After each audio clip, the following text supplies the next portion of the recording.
Doctor Baba Saheb Ambedkar open university.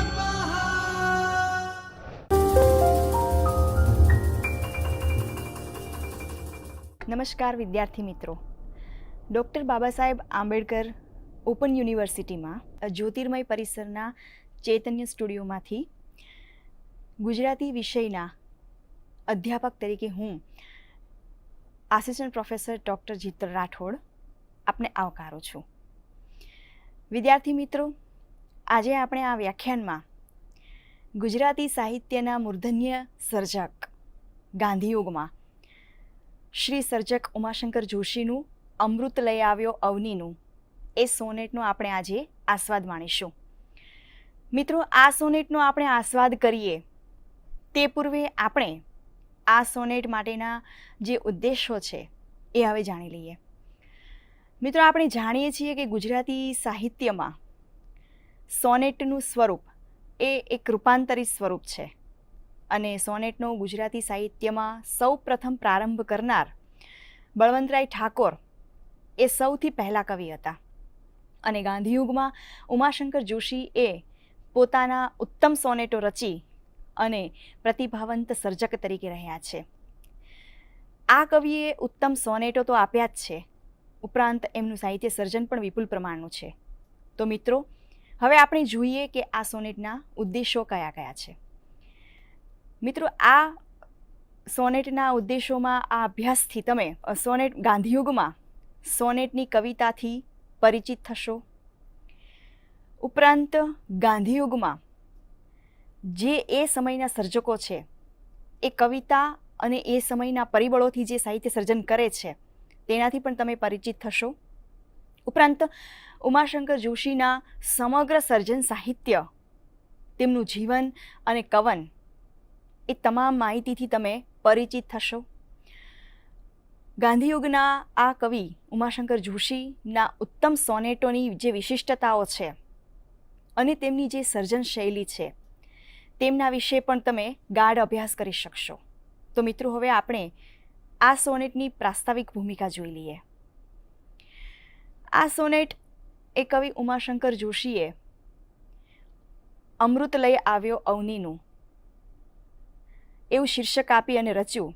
તે પૂર્વે નર્મદ યુગ અને પંડિત યુગ તથા ગાંધીયુગ આ બધા યુગથી આપણે પરિચિત છીએ.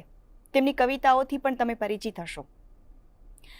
તમારા અભ્યાસક્રમમાં આ સોનેટનો એક આસ્વાદ તરીકે અભ્યાસ આવે છે. તો મિત્રો, ગાંધીયુગની કવિતાનો આપણે પરિચય તો મેળવીએ. એ પૂર્વે ગાંધીયુગની પૂર્વે જે પંડિત યુગ છે, નર્મદ યુગ છે, અર્વાચીન યુગ તરીકે ઓળખાય છે જેને, એ કવિતાનું દ્રષ્ટિબિંદુ એ ગાંધીયુગમાં થોડુંક જુદા અંશે આવે છે, એટલે કે બદલાયેલા સ્વરૂપે આવે છે. આ યુગની કવિતા મોટા ભાગે એ સમયની લાક્ષણિકતા અને એ પરિબળોને તાકે છે. ગાંધીયુગમાં ઉમાશંકર જોશી અને સુંદરમ એ પ્રમુખ કવિઓ રહ્યા હતા. આથી જ આ બંનેની કવિતાઓ એ વિશેષ પ્રમાણે ખાસ કરીને કાવ્ય તત્વવાળી જણાય છે. એટલે જ આ યુગને ઉમાશંકર સુંદરમ તરીકે પણ ઓળખવામાં આવે છે. ગાંધીયુગનો કવિ માત્ર એ પ્રેમના, પ્રકૃતિના કે પરમાત્માના જ ગીતો ગાવાને બદલે જીવનની જેટલી કઠોર વાસ્તવિકતાઓ છે એ પ્રત્યે થોડોક અભિમુખ બન્યો, સભાન બન્યો. એટલે એ માત્ર કવિ જ નહીં પણ માનવી બનવાને એ મથ્યો. કારણ કે વૈશ્વિક અને વિશ્વ બંધુત્વની ભાવના અને એ સમયના પરિબળોને ધ્યાનમાં રાખી એના ગાન ગાવા લાગ્યો અને એ પ્રીતિ, દેશની પ્રીતિ એમને મન મુખરી. એમણે મૃત્યુને પણ મંગલ રીતે માણ્યું અને જગતની જેટલી યોજનાઓ છે એમાં સુંદરતા સાથે એમણે કરુણતા અને ભીષણતાનું પણ સ્થાન મૂક્યું. આપણે જાણીએ કે કવિતા એ કંઈ મહાન કે ભવ્ય વિષયો પર જ રચી શકાય એવું નથી. એક 1914ના આદર્શને બદલે આ યુગમાં ભંગડી નામે, દરજી, ઉકરડો, રૂડકી, ગોટલા વગેરે જેવા વિષયો ઉપર પણ આ કવિઓએ કાવ્યો રચ્યા છે, જેને પ્રતિક રૂપે પણ આલેખ્યા છે. અહીં ગાંધીયુગીન પરિબળોને ધ્યાનમાં રાખી અને કાવ્યો રચાય છે એ સ્વાભાવિક છે, કારણ કે આ સમયકાળમાં કવિ ઉમાશંકર જોશીની કવિતાનો પણ આપણને એકસાથે પરિચય થાય છે. તો મિત્રો, હવે આપણે આ પૂર્વ ભૂમિકા બાદ હવે આપણે કવિની કવિતાથી પરિચિત થઈએ, જે એ યુગના પરિબળોને ધ્યાનમાં રાખી અને કવિએ રચી છે. મિત્રો, આપણે જાણીએ છીએ કે અર્વાચીન યુગમાં જે દલપતરામે પોતાની કવિતા આપી, સૌથી પહેલી કવિતા 1845માં બાપાની પીપર નામની રચના, ત્યારથી આપણે જાણીએ છીએ કે અર્વાચીન કવિતાનો ખરો પ્રારંભ થઈ ગયો. ત્યારબાદ ઈસવીસન 1915માં ગાંધીજી જ્યારે દક્ષિણ આફ્રિકાથી પાછા આવ્યા, એ સમયે ગુજરાતી કવિતામાં નવોન્મેષનો પ્રારંભ થયો. એટલે કે ઈસવીસન 1920થી ઈસવીસન 1948 સુધીમાં ગાંધીયુગીન કવિતાને આપણે તપાસવી જોઈએ. ગાંધીયુગના પરિબળોને ધ્યાનમાં રાખીને ગાંધીયુગની જેટલી કવિતાઓ છે, એમની લાક્ષણિકતાઓ એ સમયે એ સર્જકોએ ધ્યાનમાં રાખી અને રચી છે. ગાંધીયુગ એ અર્વાચીન ગુજરાતનો એક જાગૃતિમય કાળ તો નહીં, સમયકાળ તરીકે, આમ તો સુવર્ણકાળ તરીકે ઓળખાય છે. એ યુગમાં આપણે ખાસ કરીને ગણીએ તો ગુજરાતની રાજકીય, સામાજિક, સાંસ્કૃતિક અને સાહિત્યિક ચેતનામાં એક નવો બદલાવ આવ્યો. એ બદલાવ સાથે આપણે આ યુગમાં સુંદરમ, ઉમાશંકર જોશી જેવા ઉત્તમ કવિઓ,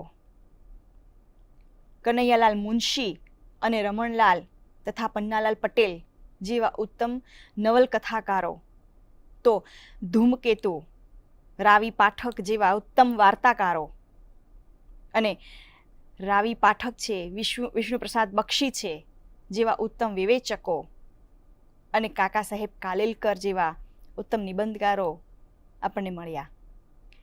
એ ગુજરાતી સાહિત્યની એક વિશિષ્ટતા કહી શકાય. ઉમાશંકર જોશી આ યુગના એક અગ્રણી કવિ ગણાય છે. એટલે ગાંધીયુગીનની બધી જ પ્રધાન ભાવનાઓ એ દીનજન વાત્સલ્ય અને સમાનતાવાદ રૂપે, યુદ્ધ વિરોધ હોય અને વિશ્વ બંધુત્વ હોય, એ તમામની પરિસ્થિતિ અને પરિબળો એક ઝાંખી રૂપે એમના પ્રથમ કાવ્ય સંગ્રહ ગંગોત્રીમાં આપણને જણાય છે. વિદેશી ધારામાંથી મુક્ત થવા માટે ભારત જ્યારે એ સમયે પ્રયત્ન કરી રહ્યું હતું, એ તમામ પરિસ્થિતિને ઉમાશંકર જોશીએ આ ગંગોત્રી કાવ્ય સંગ્રહમાં સાધ્યંત રૂપે આલેખ્યું છે. એમણે ઘરે ઘરે ગાંધી અને બારણે બારણે બુદ્ધને જગાડવા માટે આ કવિ ઝંખે છે. અને માત્ર ભારતની જ નહીં, પણ એ સમય થયેલા યુદ્ધો અને આંદોલનથી ત્રાસેલી સમગ્ર માનવજાત માટે એમણે ભાવનાઓ કેળવી છે. એટલે કે માનવજાતની એક ભાવના એમણે સેવી છે. ઉમાશંકર જોશીનો રાષ્ટ્રવાદ એ ભારતની એક સીમા પૂરતો મર્યાદિત નથી, પરંતુ વિશ્વ બંધુત્વવાદ સુધી એ વિસ્તર્યો છે. એટલે ઉમાશંકર જોશી એ પ્રેમના અને સૌંદર્યના ગાયક પણ છે.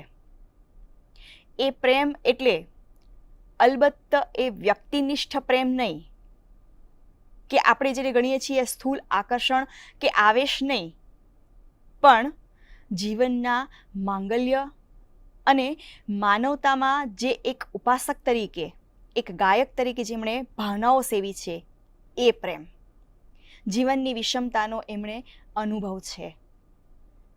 એટલે આ કવિ આ રીતે બહુમુખી પ્રતિભા ધરાવનાર અને વૈશ્વિક પ્રેમથી છલકાતા એવા આ કવિનો પરિચય હવે આપણે ટૂંકમાં મેળવી લઈએ. મિત્રો, ઉમાશંકર જોશી ગાંધીયુગના સુંદરમના સમકાલીન સર્જક રહ્યા છે. આ તબક્કાના એ શ્રેષ્ઠ સર્જક તરીકે પણ રહ્યા છે, કારણ કે તેમણે તમામ પાસામાં કામ કર્યું છે, તમામ સાહિત્ય સ્વરૂપમાં કામ કર્યું છે. ઉમાશંકર જોશીનો જન્મ ઈસવીસન 1911માં 21મી જુલાઈએ ઈડર તાલુકાના બામણા ગામમાં થયો હતો. ઉમાશંકર જોશીની જે સર્જક પ્રતિભા છે એ બહુમુખી છે અને ગુજરાતી સાહિત્યમાં સર્વતોમુખી રહી છે. તેમણે કવિતા, વાર્તા, નવલકથા, નાટક, એકાંકી, નિબંધ, ચરિત્ર, સંસ્મરણો, પ્રવાસ, વિવેચન, સંશોધન, સંપાદન, અનુવાદ, વગેરે એમ તમામ સ્વરૂપમાં એમણે પોતાનું સાહિત્ય સર્જન આપ્યું છે. ઉમાશંકર જોશીનું પ્રાથમિક કેળવણી એમણે પોતાના વતનમાં જ લીધેલી અને ઉચ્ચ અભ્યાસ માટે તેમણે ઈડરમાં જ એમણે પોતાનો ઉચ્ચ અભ્યાસ પૂરો કર્યો. આમ ગણીએ તો ઈસવીસન 1928માં અમદાવાદની પ્રોપોકારી હાઈસ્કૂલમાં તેમણે મેટ્રિકનો અભ્યાસ પૂરો કરેલો. ત્યારબાદ ગાંધીજીના જે સત્યાગ્રહના આંદોલનો હતા તેમાં તેઓ સક્રિયપણે જોડાયા. એટલે ઈસવીસન 1931માં ગુજરાત વિદ્યાપીઠમાં કાકા સાહેબ કાલેલકર તથા નરસિંહરાવ દિવેટિયા જેવા વિદ્વાન સાક્ષરો પાસે તેમણે સાહિત્યનું જ્ઞાન લીધું. એટલે ઈસવીસન 1934 સુધી સત્યાગ્રહની જે લડતો એ દરમિયાન ચાલેલી તેમાં ગુજરાત વિદ્યાપીઠનું વાતાવરણ તેમને સ્પર્શી ગયેલું. એટલે સત્યાગ્રહી તરીકે તેમણે અનેકવાર કારાવાસ પણ ભોગવેલો હતો. આમ છતાં જેલમાંથી છૂટ્યા પછી પણ કવિ ઉમાશંકર જોશીએ વિવિધ વિષયો અને ભાષાઓના ઉત્તમ પુસ્તકો વિશે ઊંડો સંશોધનનો સ્વાધ્યાય કરેલો અને તેમની એ અખંડ પ્રવૃત્તિ છેક સુધી ચાલેલી. તેમની આંતરિક સજ્જતા સતત વિકસતી રહી. ઈસવીસન 1936માં મુંબઈની એલ્ફિન્સ્ટન એ કોલેજમાંથી તેમણે અર્થશાસ્ત્ર અને ઇતિહાસના વિષયો સાથે BA ની ઉપાધિ પ્રાપ્ત કરેલી. તો ઈસવીસન 1938માં મુખ્ય ગુજરાતી અને ગૌણ સંસ્કૃત વિષયો સાથે તેમણે MA ની પરીક્ષા પાસ કરી. ત્યારે એ જ સમયે મુંબઈમાં ગોકળીબાઈ હાઈસ્કૂલમાં તેમણે શિક્ષક તરીકે પણ પોતાની સેવાઓ આપેલી. ત્યારબાદ તેમણે અમદાવાદની કોલેજોમાં વ્યાખ્યાતા તરીકે પણ સેવાઓ આપેલી છે. એ સમયે ગુજરાત વર્નાક્યુલર સોસાયટી અને જે ગુજરાત વિદ્યાસભા નામે સંસ્થાઓ ઓળખાતી હતી એ શિક્ષણ સંસ્થાઓમાં સંશોધન વિભાગમાં ઈસવીસન 1946 સુધી ઉમાશંકર જોશીએ મૂલ્યવાન કાર્ય કરેલું છે. ઈસવીસન 1947માં તેમણે સંસ્કૃતિ નામનું સામાયિક પણ શરૂ કરેલું. આ સામાયિકમાં એ સમયના પરિબળોને ધ્યાનમાં લઈને એમણે જુદા જુદા સર્જકના વિચારોને એક લેખ રૂપે પ્રકાશિત કરેલા.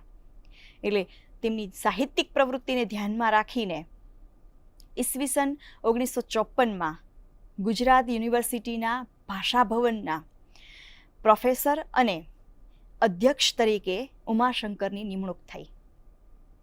ત્યારબાદ શાંતિનિકેતનના તેઓ કુલપતિ થયા. ગુજરાતી સાહિત્ય પરિષદના તેઓ પ્રમુખ પણ રહ્યા. 6 વર્ષ સુધી તેઓ રાજ્યસભાના સભ્ય તરીકે પણ રહ્યા. ઉપરાંત શિક્ષણ અને સાહિત્ય તથા રાજકારણ, સમાજકારણ, જાહેર જીવન વગેરે ક્ષેત્રે તેમની પ્રવૃત્તિઓ અને તેમનું અમૂલ્ય પ્રદાન સતત વિકસતું રહ્યું. ઈસવીસન 1959માં મુંબઈ યુનિવર્સિટીના નિમંત્રણથી ઠક્કરજી વસંતજી વ્યાખ્યાનમાળા તેમણે શરૂ કરેલી. ઉમાશંકર જોશી એ અખિલ ભારતીય પરિષદના પ્રમુખ પણ રહ્યા છે. તો દિલ્હી સાહિત્યના અધિવેશનના પ્રમુખ અને દિલ્હી સાહિત્ય અકાદમીના પ્રમુખ પણ તેઓ રહી ચૂક્યા છે. આ રીતે સતત તેઓ આ ક્ષેત્રમાં કાર્યરત રહ્યા છે. આ સમય દરમિયાન ઉમાશંકર જોશીએ જુદા જુદા વિદેશોનો પણ પ્રવાસ કરેલો. તેમની સાહિત્યિક સેવાઓ રૂપે તેમને રણજીતરામ સુવર્ણચંદ્રક, નર્મદચંદ્રક, મહિડા પારિતોષિક વગેરે જેવા સન્માનો તેમને પ્રાપ્ત થયેલા. ભારતના અન્ય પ્રાંતોમાં તેમજ વિદેશોમાં ભરાયેલી સાહિત્ય પરિષદોમાં, સાંસ્કૃતિક મંડળોમાં, લેખક મંડળોમાં, વિદ્વત ગોષ્ઠીઓમાં, શૈક્ષણિક સેમિનારોમાં આ કવિ સક્રિય રીતે નેતૃત્વ પ્રદાન કરતા રહ્યા. એટલે ગુજરાતી ભાષા અને સાહિત્યની ઉજ્જવળ એવી પ્રતિભા બનાવી અને એક સંસ્કૃતિ પુરુષ તરીકે તેમનું પ્રદાન શ્રેષ્ઠ રહ્યું. સંવેદનશીલ એવા આ સર્જક સાચુકલા એ વિશ્વ માનવી બન્યા. ગુજરાતી સાહિત્યની બહુમૂલ્ય અને એકનિષ્ઠ સેવાઓ આપી આ કવિ શીલભદ્ર સારસ્વત એવું બિરુદથી કેન્સરની અસાધ્ય બીમારીને કારણે ઈસવીસન 1988માં તેમનું અવસાન થયું. હવે મિત્ર આપણે જોઈએ આ સર્જકનું સાહિત્ય સર્જન. કવિ ઉમાશંકર જોશીની સર્જક પ્રતિભા તો બહુર્મુખી છે. એમની પાસેથી આપણે ગણીએ તો શ્રેષ્ઠ વિશ્વ શાંતિ, ગંગોત્રી, નિશીથ, પ્રાચીના, આતિથ્ય, વસંત વર્ષા, મહાપ્રસ્થાન, અભિજ્ઞા, ધારાવસ્ત્ર, સપ્તપદી જેવા ઉત્તમ 10 કાવ્ય સંગ્રહો પ્રાપ્ત થાય છે. આ બધી જ કવિતાઓ સમગ્ર કવિતા નામે ઈસવીસન 1981માં એમનો એક ગ્રંથ પ્રગટ થયેલો. આ ઉપરાંત તેમણે સાપના ભારા અને શહીદ નામે એકાંકી સંગ્રહો પણ પ્રગટ કર્યા છે. તો શ્રાવણી મેળો અને વિસામો એ તેમના ઉત્તમ એવા વાર્તા સંગ્રહો પણ છે. તેમણે પારકાજણિયા નામે માત્ર એક નવલકથા લખી છે. આમ છતાં તેમણે ગાંધી કથા, હૃદયમાં પડેલી છબીઓ, ભાગ 1 અને ભાગ 2 એવા ઉત્તમ ચરિત્ર પુસ્તકો પણ આપ્યા છે. તેમણે ગોષ્ઠી અને ઉઘાડી બારી જેવા નિબંધ સંગ્રહો પણ આપ્યા છે. તો ઉપરાંત તેમણે અખો એક અધ્યયનથી શરૂ કરી અને પ્રતિ શબ્દ સુધી એમણે 9 જેટલા વિવેચન સંગ્રહો માતબર રીતે આપેલા છે. સંશોધન, સંપાદન, અનુવાદ આ તમામ ક્ષેત્રે તેમનો ઉત્તમ પ્રદાન જોવા મળે છે. તેમણે કેળવણીનો કિમિયો એવું શિક્ષણ વિષયક પુસ્તક અને ઈશાન ભારત અને આદામાનમાં ટહુક્યા મોર જેવું ઉત્તમ પ્રવાસ પુસ્તક પણ એમણે આપ્યું છે. આ તેમની સાહિત્યિક પ્રતિભાને મૂલવતા આપણે મિત્રો એમના નિશીથ કાવ્ય સંગ્રહને સાહિત્ય અકાદમી દ્વારા એટલે કે નવી દિલ્હીનું પારિતોષિક તેમને પ્રાપ્ત થયું. સાહિત્ય ક્ષેત્રે એમને કરેલા ઉત્તમ પ્રદાનને ધ્યાનમાં રાખીને એમને ઈસવીસન 1968માં નિશીથ કાવ્ય સંગ્રહને એમને જ્ઞાનપીઠ પારિતોષિક પણ આપવામાં આવ્યું. આ રીતે બહુમુખી પ્રતિભા ધરાવનાર આ સર્જકનું ગુજરાતી સાહિત્યમાં યશસ્વી પ્રદાન રહ્યું છે.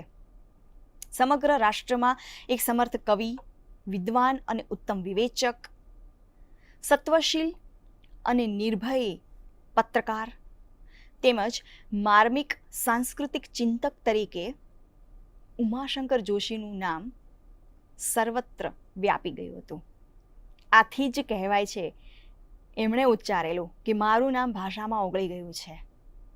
આવું કહી એમણે એ ભાષામાં એકાકાર થઈ ગયેલા અને એકાકાર થઈ અને શબ્દાર્થ રૂપે ઓગળી જવાની વાત એવું કહી અને છેલ્લો શબ્દ તો મૌનને જ કહેવાનો હોય છે એમ કહી એમની કાવ્ય કલમને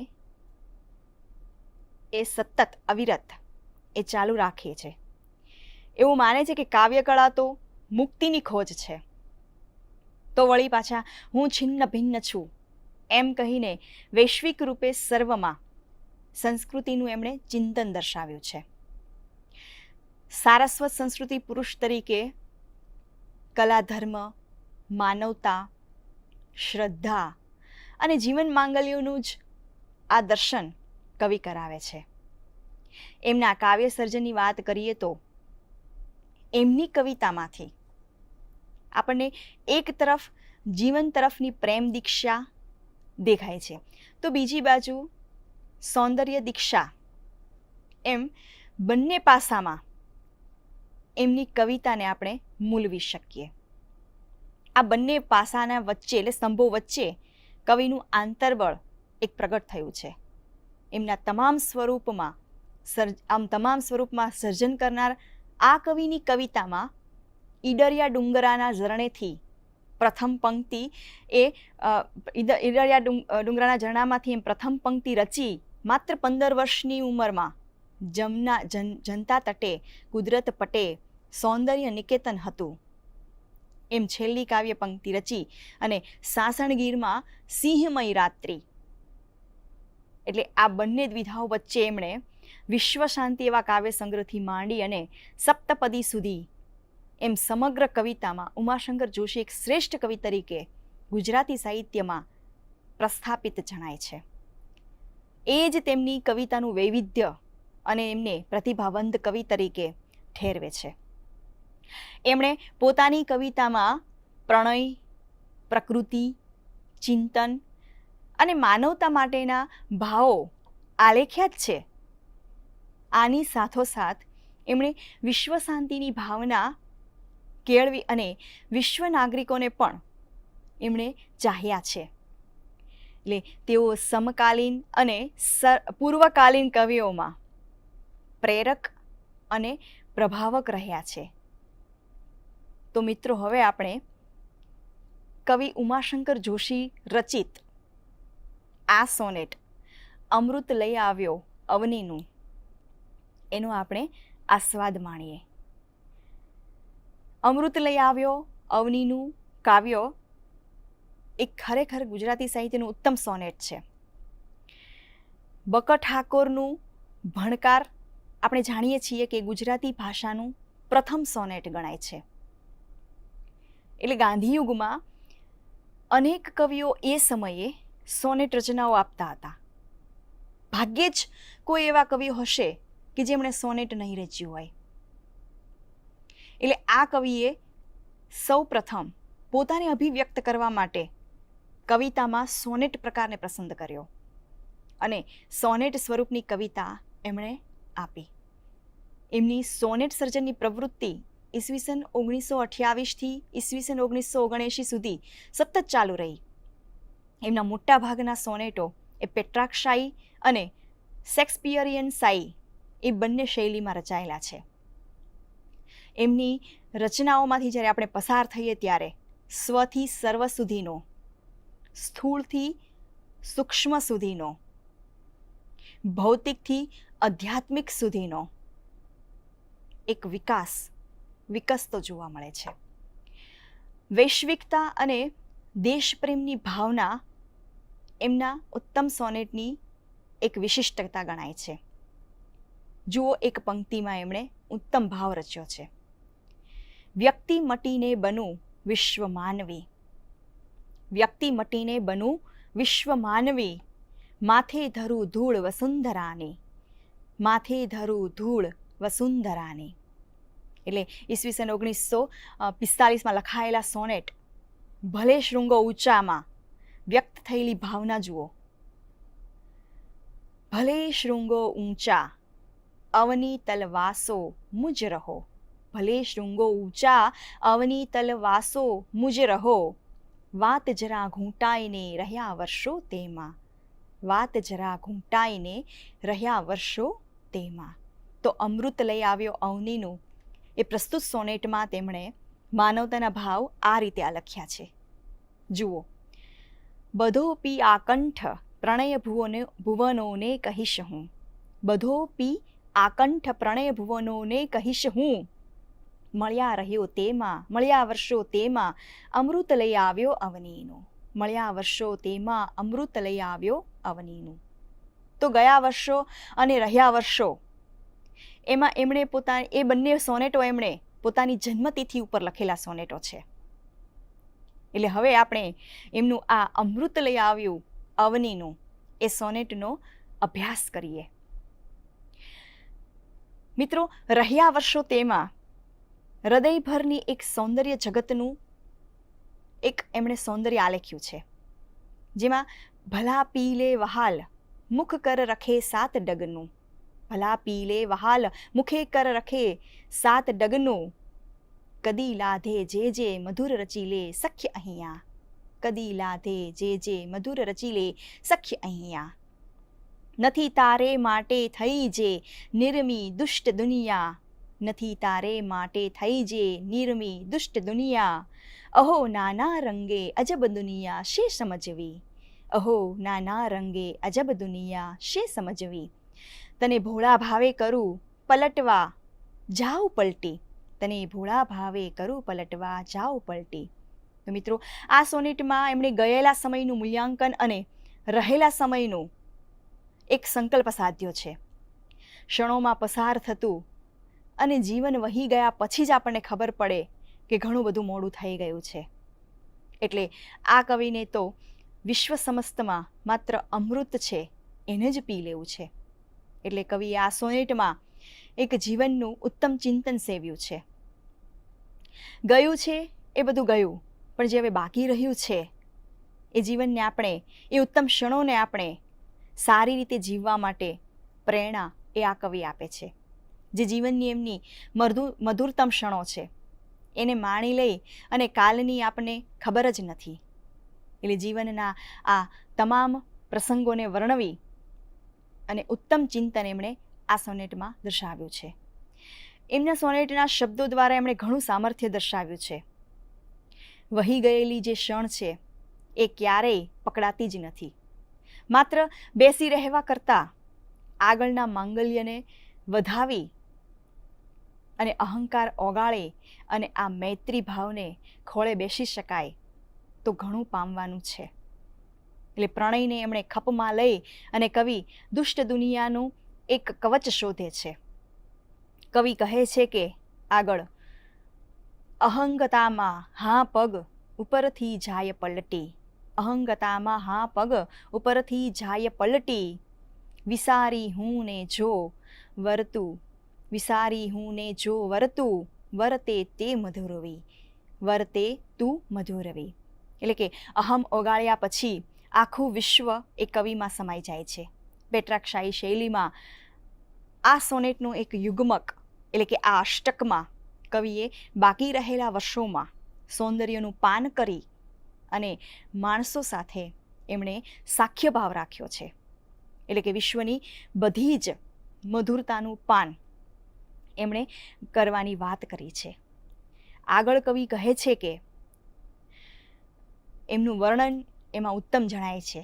જુઓ, મને આમંત્રે ઓ મૃદુલ તડકો દક્ષિણ હવા.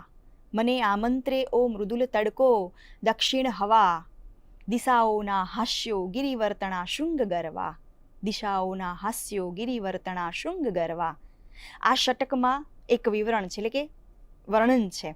મૃદુલ તડકો, દક્ષિણ હવા, દિશાઓના હાસ્ય, પર્વત શિખરો, ચાંદની રાત, આ બધા જડ તત્વ નથી, પણ ચૈતન્યથી સભર એવા તત્વો છે. પ્રકૃતિ તત્વ એ માનવીને પ્રસન્નતા બક્ષી અને જીવનને ચિંતનાત્મક રીતે એક અભિગમથી જીવવાની દિશા એ સૂચવે છે. એટલે દિવસથી રાત્રિ તરફ ગતિ કરતા કવિ કહે છે કે એમની ગતિ આગળ વધતા એ કહે છે કે નિશા ખૂણે હૈયે શશી કિરણનો આસવ જમે. નિશા ખૂણે હૈયે શશી કિરણનો આસવ જમે. જનોત્કર્ષ હાસે ગરમ રતલીલા અભિરમે. જનોત્કર્ષ હાસે ગરમ રતલીલા અભિરમે. પ્રકૃતિથી માનવ એ યાત્રાને અંતે એમણે અમૃત એટલે કે પ્રેમ જે પૃથ્વી ઉપર છે, જે સ્વર્ગમાં નથી, એટલે કે પ્રત્યેક મનુષ્ય એનું પાન કરી શકે છે, એનું આકંઠ પાન કરનાર આ મનુષ્યનું જીવન એ સાર્થક રહ્યું છે. અહીંયા કવિએ અષ્ટકમાં આપણને એક માંડણી બતાવી છે અને ષટકમાં એમણે ભાવપલટો બતાવ્યો છે અને કાવ્યના અંતમાં એમણે ચોટ પણ સાધી છે. એ સાથે તેમણે 12 પંક્તિનો એક સળંગ પ્રાસ છેલ્લી પંક્તિઓમાં ઉત્તમ ચોટ સાથે દર્શાવ્યો છે. આ સોનેટમાં તેમણે શિખરણી છંદની પસંદગી કરી છે, એટલે ભાવ આપણને સમજાય, એ વ્યક્ત થાય, એમનું સંવેદન આપણી સુધી પહોંચે એ સ્વાભાવિક છે. જુઓ, બધો પી આકંઠ પ્રણય ભુવનોને કહીશ હું. બધો પી આકંઠ પ્રણય ભુવનોને કહીશ હું. મળ્યા વર્ષો તેમાં અમૃત લઈ આવ્યો અવનીનું. મળ્યા વર્ષો તેમાં અમૃત લઈ આવ્યો અવનીનું. એટલે હવે આપણને જે વર્ષો બાકી રહ્યા છે એની અંદર માત્ર ને માત્ર અવની એટલે કે અમૃત જે આ પૃથ્વી પર છે એ આકંઠ પી અને એક પ્રણયને એમણે જુદી જ રીતે વ્યક્ત કર્યો છે. એટલે પ્રણયથી નહીં પણ જન્મતી કવિતાનું આપણે અમૃત પી લેવાનું ગાન આ કવિ કહે છે. એમનું મહાત્મ્ય એમને આ સોનેટમાં દર્શાવ્યું છે. આકંઠ પ્રણયમાં કવિ કૌશલ્ય સ્પષ્ટ દેખાય છે. એટલે પોતાની ભૂમિકાથી તેમણે ઉપાધિ, સમાધિ, શબ્દ અને મૌન દ્વારા એમણે સ્થૂલ જગતથી સૂક્ષ્મ જગત એટલે કે ઈશાવાસ્યમિદમ સર્વમ એમ સામસામા છેડે એમણે ઊભેલા સ્થાનો વચ્ચે નિહાળ્યા છે. જીવનના અને જગતના સમવિષમ એવા અનુભવોમાંથી કેવળ અમૃતની જે પોટલી છે એ બાંધી જવાની ઝંખના એમણે આ સોનેટમાં વ્યક્ત કરી છે. એટલે જ કવિ અંતમાં આપણને કહે છે કે મળ્યા વર્ષો તેમાં અમૃત લઈ આવ્યો અવનીનો. મળ્યા વર્ષો તેમાં અમૃત લઈ આવ્યો અવનીનો. આમ આખા સોનેટમાં કવિએ આપણને જીવનને ઉત્તમ રીતે જીવવાની પ્રેરણા આપી છે. સાથોસાથ એમણે ગુજરાતી સાહિત્યમાં જે આપણે કહીએ ચિંતનાત્મક સોનેટ છે એમાંનું એક આ સોનેટ છે. એટલે કાવ્યમાં એમણે ભાષા, છંદ, ચિંતન, તેમનું મર્મ, વિષય વૈવિધ્ય, એમની કલ્પન વગેરેની નિરૂપણ રીતિ એમાં આપણને કવિની ઉત્કૃષ્ટતા દેખાય છે. તો વિદ્યાર્થી મિત્રો, હવે તમારી પ્રગતિ માટે મેં 2-3 પ્રશ્નો મૂક્યા છે, તે આપણે થોડાક સમજી લઈએ. પ્રશ્ન 1, તમે આ સોનેટના અભ્યાસ દ્વારા સોનેટની વિશિષ્ટતા અને લાક્ષણિકતાઓ જાણી શકશો. આ ઉપરાંત ઉમાશંકર જોશીના જીવન અને કવનથી પણ તમે પરિચિત થશો. ત્યારબાદ ઉમાશંકર જોશીના ગાંધીયુગમાં એ સમયે જે સમકાલીન સર્જકો હતા એમના સોનેટો સાથે આ સોનેટને સરખાવી અને તમે થોડોક ઊંડો અભ્યાસ પણ કરી શકશો. આ ઉપરાંત ઉમાશંકર જોશીની જે બીજી કવિ પ્રતિભા ઉપરાંત જે સર્જન પ્રવૃત્તિ છે એમાં શ્રેષ્ઠ કવિ તરીકે પણ તમે એમની લાક્ષણિકતાઓને તપાસી શકશો. તો મિત્રો, આ બધી જ લાક્ષણિકતાઓ દ્વારા, એમની વિશેષતાઓ દ્વારા આપણે આખા સોનેટનો આસ્વાદ માણ્યો અને આશા રાખું છું કે તમે આ સોનેટના અભ્યાસ દ્વારા આ અભ્યાસને થોડોક સરળ રીતે અભ્યાસ કરી શકશો. તો તમે અહીં સુધી મને જે સહકાર આપ્યો તે બદલ હું તમારો આભાર માનું છું. અસ્તુ. स्वाध्यायः परमम्